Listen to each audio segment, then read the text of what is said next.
Alexander Miln, Winnie-the-Pooh, and all. Chapter 1, in which we are introduced to Winnie-the-Pooh and some bees, and the stories begin. Here is Edward Bear coming downstairs now, bam, bam, bam, on the back of his head, behind Christopher Robin. It is, as far as he knows, the only way of coming downstairs, but sometimes he feels that there really is another way. If only he could stop bumping for a moment and think of it.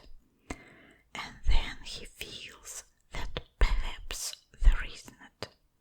Anyhow, here he is at the bottom and ready to be introduced to you. Winnie-the-Pooh. When I first heard his name, I said just as you are going to say, but I thought he was a boy. So did I, said Christopher Robin. Then you can't call him Winnie. I don't, but you said he's Winnie dear Pooh. Don't you know what dear means? Yes, now I do, I said quickly, and I hope you do too, because it is all the explanation you are going to get. Sometimes Winnie-the-Pooh likes a game of some sort when he comes downstairs, and sometimes he likes to sit quietly in front of the fire and listen to a story. This evening, what about a story? Said Christopher Robin. What about a story? I said. Could you very sweetly tell Winnie-the-Pooh one? I suppose I could, I said. What sort of stories does he like? About himself, because he's that sort of bear. Oh, I see. So could you very sweetly? I'll try, I said. So I tried. Once upon a time, a very long time ago now, about last Friday, Winnie-the-Pooh lived in a forest all by himself, under the name of Sanders. What does under the name mean? Asked Christopher Robin. It means that he had the name over the door in gold letters and lived under it. Winnie-the-Pooh wasn't quite sure, said Christopher Robin. Now I am, said a growly voice. Then I'll go on, said I. One day when he was out walking, he came to an open place in the middle of the forest, and in the middle of this place was a large oak tree, and from the top of the tree there came a loud buzzing noise. Winnie-the-Pooh sat down at the foot of the tree, put his head between his paws and began to think. First of all, he said to himself, that buzzing noise means something. You don't get a buzzing noise like that, just buzzing and buzzing without its meaning something. If there's a buzzing noise, somebody is making a buzzing noise, and the only reason for making a buzzing noise that I know of is because you are a bee. Then he thought another long time and said, and the only reason for being a bee that I know of is making honey. And then he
his nose and began to think again. And the first person he thought of was Christopher Robin. "Was that me?" said Christopher Robin in an odd voice, hardly daring to believe it. "That was you." Christopher Robin said nothing, but his eyes got larger and larger, and his face got pinker and pinker. So Winnie-the-Pooh went round to his friend Christopher Robin, who lived behind a green door in another part of the forest. "Good morning, Christopher Robin," he said. "Good morning, Winnie-the-Pooh," said you. "I wonder if you've got such a beak as a balloon about you." "A balloon?"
snow wind to blow him nearer to the tree.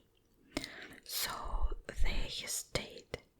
He could see the honey, he could smell the honey, but he couldn't quite reach the honey.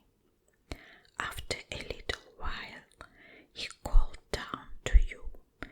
"Christopher Robin," he said in a loud whisper. "Hello. I think the bees suspect something." "What sort of thing?" "I don't know, but something tells me that they're suspicious. Perhaps they think that you're after their honey. It may be that. You never can tell with bees." There was another little silence, and then he called down to you again. "Christopher Robin." "Yeah." "Have you an umbrella in your house?" "I think so." "I wish you would bring it out here and walk up and down with it and look up at me every now and then and say, 'Tut, tut, it looks like rain.' I think if you did that, it would help the deception which you are practicing on these bees." Well, you laughed to yourself, silly old bear, but you didn't say it aloud because you were so fond of him, and you went home for your umbrella. "Oh, there you are," called down Winnie-the-Pooh as soon as you got back to the tree. "I was beginning to get anxious. I have discovered that the bees are now definitely suspicious. Shall I put my umbrella up?" you said. "Yes, but wait a moment. We must be practical. The important bee to deceive is the queen bee. Can you see which is the queen bee from down there?" "No." "A pity. Well now, if you walk up and down with your umbrella saying, 'Tut, tut, it looks like rain,' I shall do what I can by singing a little cloud song, such as a cloud might sing. Go." So while you walked up and down and wondered if it would rain, Winnie-the-Pooh sang this song. "How sweet to be a cloud floating in the blue. Every little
because he hasn't